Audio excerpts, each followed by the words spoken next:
দেশি ফল বেশি খায়, আসন ফলের গাছ লাগায় প্রতিপাদ্যকে সামনে রেখে রাজধানীর খামারবাড়ির কেআইবি চত্বরে শুরু হয়েছে জাতীয় ফল মেলা।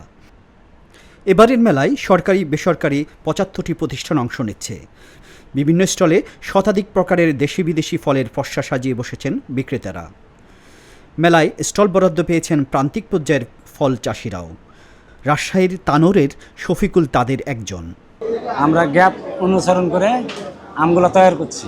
আমরা রপ্তানি করি আমরুপালি, কাটিমন, বাড়িফোর, এগুলো আমাদের রপ্তানিযোগ্য আম। এবার আশা করছি আমরা অনেক আম রপ্তানি করব। কৃষি সম্প্রসারণ অধিদপ্তর আমরাকে সহযোগিতা করছে।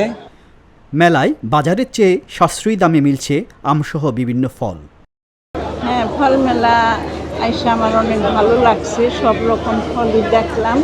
অন্য কাজের জন্য আসছি, তবুও বলি যে একটু ঘুরনা দিয়ে আসি, তাই আসলাম, দেখলাম, ভালোই লাগে।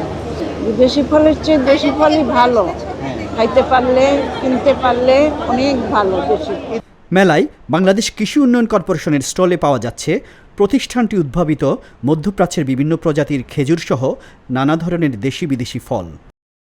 আমাদের যে দেশের যে জার্মপাজমগুলি আছে, দেশের যে মানে স্থানীয় পর্যায়ে যে সমস্ত একসময় আমাদের চালু ছিল, সেই জাতগুলিকে যেমন আমাদের কাজ করা হচ্ছে।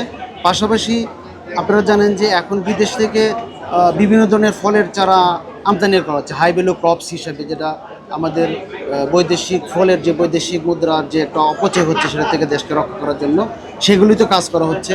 খেজুরের আমাদের আজোয়া খেজুরের চারা উৎপাদনের জন্য মানে সম্প্রতি আমাদের যে টিস্যু কালচার ল্যাব এটা এই কাজটা মানে সফলভাবে সম্পন্ন করতে পেরেছে। এছাড়াও কোকোয়া আছে, বিভিন্ন ধরনের হাই ভ্যালু ক্রপ আছে যে কোকোয়া সহ বিভিন্ন, সেগুলো আমরা চেষ্টা করছি যে দেশীয় যে ফলগুলি আছে সেগুলিকে সংরক্ষণ করে বিদেশি যে জাতগুলি আছে সেই জাতগুলিও যাতে আমাদের দেশে দেশীয়ভাবে উৎপাদন করে দেশীয় আবহাওয়ার সাথে উপযোগী করে সেটা ছড়িয়ে দেওয়া যায়। প্রথম দিনেই জমে উঠেছে ফল মেলা। ক্রেতা দর্শনার্থীদের ভিড় ছিল চোখে পড়ার মতো। ৩ দিনব্যাপী এবারের মেলা চলবে আগামী ২১ জুন শনিবার পর্যন্ত। প্রতিদিন সকাল ১০টা থেকে রাত ৮টা পর্যন্ত মেলা সর্বসাধারণের জন্য উন্মুক্ত থাকবে।